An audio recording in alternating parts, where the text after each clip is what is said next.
இப்போ நம்ம பெரிய காஞ்சிபுரத்துலதான் இருக்கோம். திருப்பாடகம்ங்கிற திவ்ய தேசம். இந்த திருப்பாடகத்துல பெருமாளுக்கு பாண்டவ தூதர், பெருமாள் பாண்டவாளுக்காக தூது நடந்தார். உங்களுக்கு தெரியும், 12 வருஷம் வனவாசம், 1 வருஷம் அஜ்ஞாதவாசம் முடிச்ச உடனே ராஜ்யத்தை யுதிஷ்டிரன் கிட்ட வாஸ்தவமா கொடுத்திருக்கணும். கொடுக்கல. என்ன சொல்லிட்டான்னா, அந்த 13வது வருஷம் கடைசி நாள்ல நான் உங்களை பார்த்துட்டேன்னா துரியோதனன். பீஷ்மர் சொன்னார், நீ பார்க்கல, நான் பக்கத்திலேயே இருந்தேன், பஞ்சாங்கப்படி நீ பார்க்கல துரியோதனா. துரியோதனன் ஒத்துப்பானா? அவன் ஜெயிச்சா அந்த யந்திரம் ஒரு தப்பும் பண்ணல, அவன் ஜெயிக்கலேன்னு அந்த யந்திரத்து மேலதான் தப்பு அப்படின்னு சொல்லக்கூடியவன். அதனால அவனும் சொல்லிட்டான், இல்ல இல்ல இந்த நாளே முடியல, நாங்கெல்லாம் பார்க்கவே இல்லை, நீ மறுபடியும் 12 வருஷம் போனோம்னுட்டான். போனோம்னு சொன்ன உடனே பெருமாளுக்கு கோபம் வந்தது. அவர் சொன்னார், யுத்தம் வேண்டாம், எப்படியாவது ஒருத்தனை தூது அனுப்பு அப்படின்னார். ஒரு பிராமணன் பாவம் போயிருக்கார், பலார் பலார்னு 2 அறை கொடுத்துட்டு வந்துட்டார். அந்த பிராமணன் அழுதுண்டே வந்துட்டார். அடுத்தது பெருமாள் சொன்னார், துரியோதனன் சகுனியோட எல்லாம் பேசணும்னா சாதாரணப்பட்டவன் போக முடியாது, they can manipulate you anyway.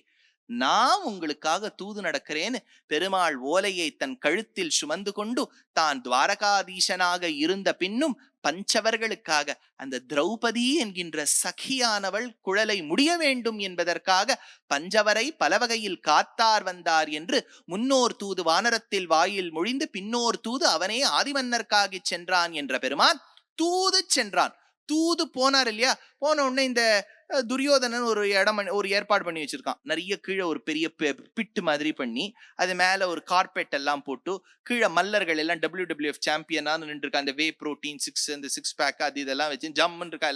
எல்லாரையும் வச்சிருக்கான். கிருஷ்ணர் உட்காருவார், கீழே வந்துவார், அப்படியே போட்டு அமுக்கிடு, அதுதானே வார்த்தை, அமுக்கிடுங்க போட்டு அப்படின்னு சொன்ன உடனே கிருஷ்ணர் வந்தார். கிருஷ்ணர் கீழே போயிட்டார். கீழே போனோடனே மல்லர்கள் பார்த்தா இவர் ஏற்கனவே வல்லானை கொன்றானை மாற்றாரை மாற்றழிக்க வல்லானை மாயனை மல்லர்களை கொன்று முடித்தவர். ஏற்கனவே இவர் முஷ்டிக சாணூரெல்லாம் கின்னஸ் புக்ல எல்லாம் போயிருக்கார் கிருஷ்ணர்.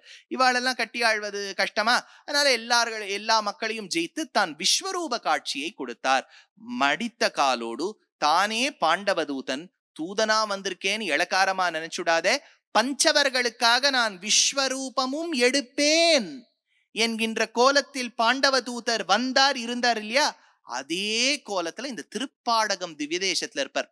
அமர்ந்த திருக்கோலம், அதாவது உட்கார்ந்து இருக்காருன்னு வச்சுக்கோங்க, 28 அடி அமர்ந்த திருக்கோலம். உட்கார்ந்து இருக்கும் போது 28 அடி. அவர் நின்னார்னா நீங்க இங்கேருந்தே வச்சுடலாம், காஞ்சிபுரத்துக்கே போக வேண்டாம், அவ்வளவு உயரமா இருப்பார் அந்த பெருமாள். திருப்பாடகம் என்கின்ற திவ்யதேசம். பாண்டவதூதர் ருக்மிணி சத்யபாமா. ஆழ்வார் எடுக்கிறார், கல்லார் மதில் சூழ் கச்சி நகருள் நச்சி பாடகத்துள் எல்லா உலகும் வணங்கியிருந்த அம்மான் இலங்கையக்கோன் வல்லாள் ஆகம் வில்லால் முனிந்த எந்தை விபீடனர்க்கு நல்லானுடைய நாமம் சொல்லி நமோ நாரணமே அப்படின்னு ஆழ்வாருடைய பாசுரம். ஜனமே ஜெயன் பிரார்த்தித்தான். அதாவது பஞ்சபாண்டவர்கள்ல 3வதவன் அர்ஜுனன். அர்ஜுனனுடைய பத்னி சுபத்ரா, அவளுக்கு பிறந்த பிள்ளை அபிமன்யு. அபிமன்யுவின் பிள்ளை உத்தரகுமாரி மூலமாக பிறந்தது பரீட்சித். பரீட்சித்தினுடைய பிள்ளை ஜனமேஜயன். ஜனமேஜயன் ஒரு யாகம் பண்ணான். Very good. எல்லாம் பாருங்க எப்படி டிப்ஸ்ல கேள். சர்ப்பசத்திரம்னு பேர் அந்த யாகத்துக்கு. சர்ப்பசத்திரம் முடிந்த பிறகு ஜனமேஜயன் பிராயஷ்சித்தம் தேடி குருவாயூருக்கு வரும் வழியில் இந்த திருப்பாடகத்துக்கு என் முன்னோர்களில் கண்ணா நீ பாண்டவதூதனாக இருந்தாயே, அந்த காட்சியை நான் பார்க்க வேண்டும் என்று சொல்ல காஞ்சிபுரத்துக்கு வந்த ஜனமேஜயனுக்காக அன்று எடுத்த பாண்டவதூத விஸ்வகோலத்தை பெருமாள் விஸ்வரூப கோலத்தை இவனுக்கு காண்பித்தார். ஆச்சரியமான பெருமாள். திருப்பாடகம் என்கின்ற திவ்ய தேசம்.